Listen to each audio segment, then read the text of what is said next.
सुरुवातीच्या काळात पॅन्थरचा सगळ्यात मोठा संघर्ष शिवसेनेसोबतच झाला. मुंबईची वरळीची दंगल असेल किंवा त्या काळात दगडफेक व्हायची सभांवरती, किंवा नंतर नामांतराच्या वेळेस सुद्धा शिवसेनेचा विरोध होता तिकडे. पण शिवसेनेचा खूप वेगळा संघर्ष राहिला. ते पॅन्थरच्या काळामध्ये असं होतं की एकतर शिवसेना आणि पॅन्थर यांच्यामध्ये दुश्मनी होती. दुश्मनी असण्याचं कारण हे होतं की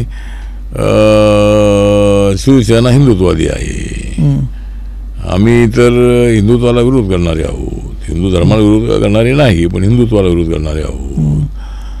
आणि बाळासाहेब ठाकरे यांची काही भाषणं अशी असायची की बाबासाहेब आंबेडकर हे निजामाचे त्यांचे चांगले संबंध होते असं ते म्हणायचे.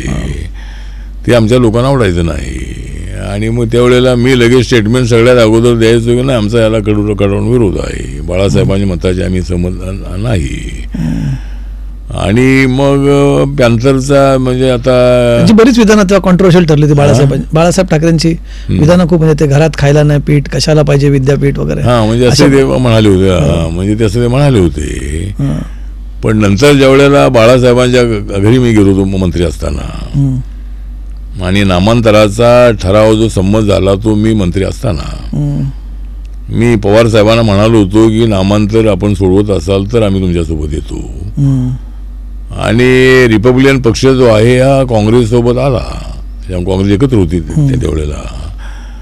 आणि आपल्या RPIच्या आमचा RPI ऐक्य झालं होतं त्यावेळेला 90ला. मग त्या ऐक्यामध्ये सगळ्यांनी आपल्या संघटना बरखास्त केल्या आणि मग आम्हाला सांगितलं तुमची पॅन्थर बरखास्त करा. तर आम्ही सांगितलं आमची पॅन्थर गावागावामध्ये आहे, दलितांचं संरक्षणाचे मोठं कवच आहे, तर आमची पॅन्थर तुमच्यासोबतच राहील, RPI सोबतच राहील, पण आम्हाला ते बरखास्त करू देऊ नका. पण या सगळ्यांनी कोणी ऐकलं नाही. मग माझ्यासमोर हा प्रश्न होता की समाजासोबत जायचं असेल तर पॅन्थर डिझॉल्व्ह केली पाहिजे. आणि समाजाचा डाग आपल्या अंगावर यांनी बेकी केली आणि ऐक्य तोडलं, हे इतिहासामध्ये नोंद होईल अशा पद्धतीचा निर्णय आपला असू नये. पॅन्थर राहिली पाहिजे आग्रह ठीक आहे, पण जर ऐकले नाही तर आपण समाजासोबत राहिलं पाहिजे, ऐक्यासोबत राहिलं पाहिजे. म्हणून माझ्या सहकार्यांना मी समजावून सांगितलं आणि मग आम्ही दलित पॅन्थर डिझॉल्व्ह केली आम्ही, आणि आम्ही ऐक्यामध्ये आलो. मग ऐक्यामध्ये आल्यानंतर मग युती कोणासोबत करायची, तर माझा आग्रह असा होता की शिवसेना भाजपच हा नंबर 1चा शत्रू आहे, त्यांना हरवण्यासाठी आपण काँग्रेससोबत जायला हवं.